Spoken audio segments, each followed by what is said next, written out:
Good evening. This is Jim Svejda.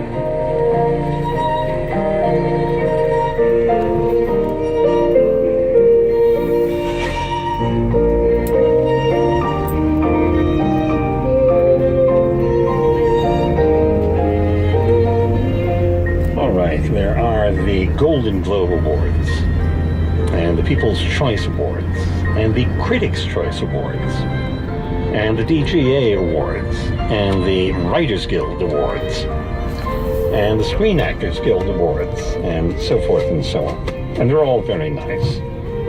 But let's get real. The ones that really matter, and the ones that everyone really wants to win, are the Oscars, of course. Well, by that same token, while there are any number of classical music awards passed out at various times of the year, the ones that matter most were the ones that were passed out tonight in London. And tonight, as usual, we're going to spend the next 5 hours listening to the best recordings of the year in our annual Gramophone Magazine Classical Music Awards wrap-up show with the editor-in-chief of the Gramophone Magazine, James John. And here to begin this evening's program, the most recent recording of a much-recorded conductor who received a singular honor tonight at the Gramophone Classical Music Awards.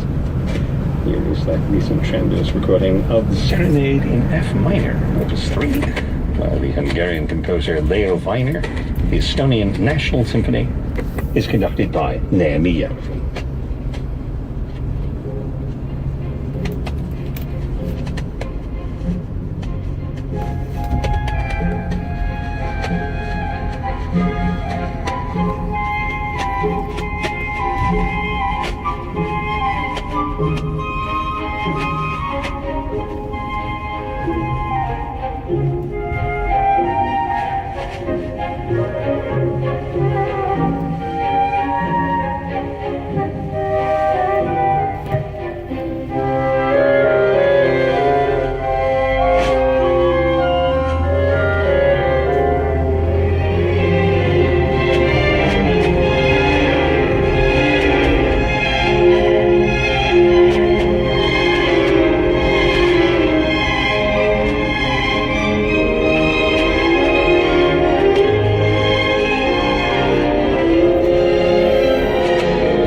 for the Serenade, Opus 3, by the Hungarian composer Leo Weiner, in a performance by the Estonian National Symphony, conducted by Nehemiah. And he's one of only 3 conductors that I've had on the program over the years. The others are Zubin Mehta and Sir Neville Mariner, who has absolutely no idea how many recordings he's actually made. He's starting to crowd in, I would think, on Carry-On and Eugene Ormandy. I know you recently interviewed him and both of his sons, and it was a riotous interview. I mean, whenever you get one Järvi on the microphone, it's going to be pretty special. All 3 of them. Must have been a treat. It was a real treat. It's something I'd wanted to do for years and never thought I'd manage to pull it off because they all have such incredible schedules. And then I got a call to say, you do realise that all 3 are going to be in Tallinn together. So I said, right, I'm coming over. And it was a lot of fun. Neema was very funny, full of great stories. It was funny, having just heard the Leo Weiner piece, he was saying that once he was conducting the Chicago Symphony and one of the players came up, Hungarian players came up and was saying, oh, you know, I worked with Leo Weiner and used to play for him, which I think, you know, really made Neema's day. But no, you're absolutely right. I mean, he certainly recorded the broadest repertoire, I think, of any conductor, living or dead. I mean, there are people like Svetlanov, but he tended to concentrate on Russian music. Karajan, yes, a big range, but I mean, Neema has taken us into places that, you know, I think an awful lot of people didn't even know existed, and rescued music by composers, you know, we'd barely heard of. So, I mean, his contribution to the catalogue is really quite outstanding and quite unique. Yeah, and obviously a wonderful choice for a Lifetime Achievement Award. Yeah, it was funny, it all started actually at that interview in Tallinn, and I remember getting my taxi straight after doing the interview back to the airport to come home, and I just thought, actually, I've just been sitting talking to someone we simply have to give the Lifetime Achievement to, because, you know, if there is one artist who kind of meshes with what gramophone is all about, it's Neema. You know, he has made, as you say, hundreds and hundreds of recordings, and what I think is extraordinary is the quality of the recordings is so high. You know, you don't just get a kind of run through, you get a performance. And I was talking to a little bit later in the year, I was talking to Robin Ticciati, who's just taken over the Deutsche Symphony Orchestra in Berlin, and we were talking about conductors, and he said, tell me, is it true that Neema can open a score and basically sight read a performance? And I said, well, I think it probably is true, yes.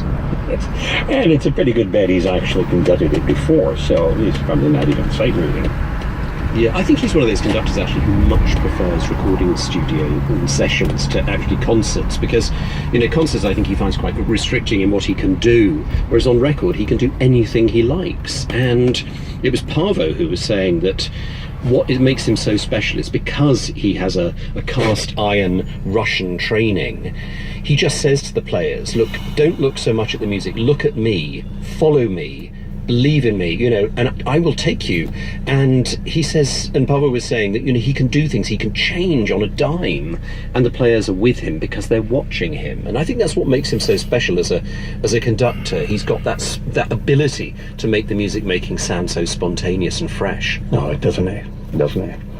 Well, on the night that Järvi received the Gramophone magazine's Lifetime Achievement Award, I've been joined, as always at this time of year, by James Jolly, the editor-in-chief of the Gramophone magazine. The most prestigious of all recording awards were passed out tonight in London, the Gramophone Classical Music Awards, and tonight we're going to present our annual Gramophone Magazine Classical Music Awards wrap-up show. James, welcome back as always. Thank you very much indeed. Good to be back. A very fine choice as well for Artist of the Year. And it's almost one of those, you know, it's been maybe a little too long in coming, because she's been, you know, since the day she recorded with the Academy of Ancient Music and Andrew Manzi all those years ago. She's been one of the most completely reliable musicians in the world. Yeah, absolutely. She's a wonderful artist. She is, of course, Rachel Podger, the violinist who specialises in Baroque practice.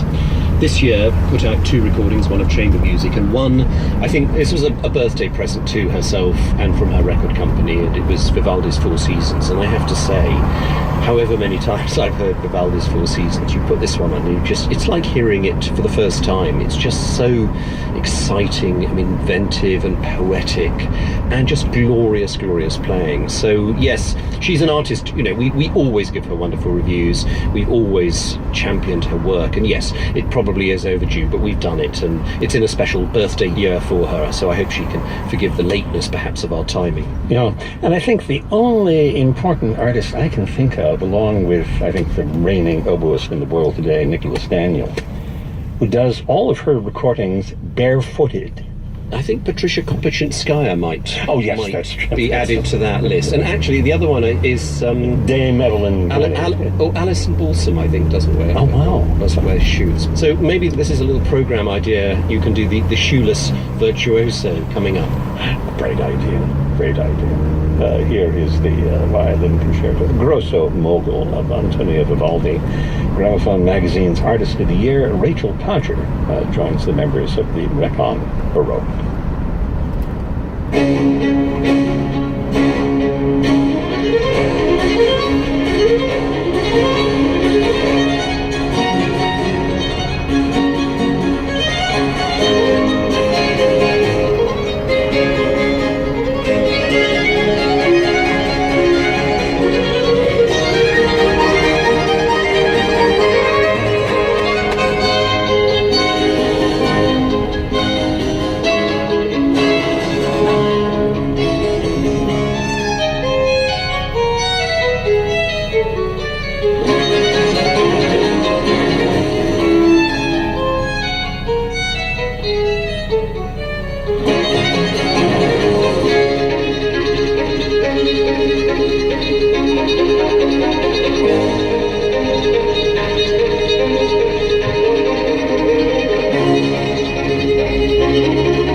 comes with her recent recording of the Four Seasons of Antonio Vivaldi from a Channel Classic CD. That was the violin concerto, the Grosso Mogul of Antonio Vivaldi, and a performance by violinist Rachel Podger, Gramophone Magazine's Artist of the Year, along with members of the Breton Baroque. The editor-in-chief of the Gramophone magazine, James Jolly, has stopped in tonight. This on the very evening that the world's most prestigious classical music awards were passed out in London. We're doing our annual Gramophone Classical Music Awards wrap-up show here on 91.5 Classical KUSC. Arkady Volodos, one of those pianists who doesn't make a lot of recordings, but every recording he's ever made is special.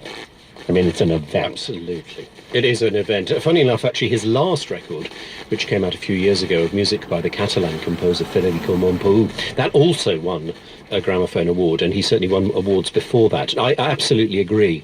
It's interesting, over the last, 2 or 3 years, the instrumental category has just become the most difficult to judge because the standard is so spectacularly high. People like, Murray Pariah, Volodos, Stephen Osborne, all sorts of people. And this year there was one recording on the Hyperion label of Stravinsky music for two pianists with Marc-André Hamelin and Leif Uwe Ansnes, and if I were a betting man, that's where I would have put my money. As a matter of fact, I did. I'm sure. And then all of a sudden, the Volodos disc suddenly started picking up points and points and points, and sort of shot ahead. And I'd listened to it, but I hadn't really sat down. And so I thought, well, I must take this home and have a good listen. So I sat down and I played it, and I just thought that is some of the most beautiful piano playing I think I've ever heard. I mean, the colours he gets and the sensitivity, and it's just amazing. I think he's one of those very, very special pianists who almost, the fact that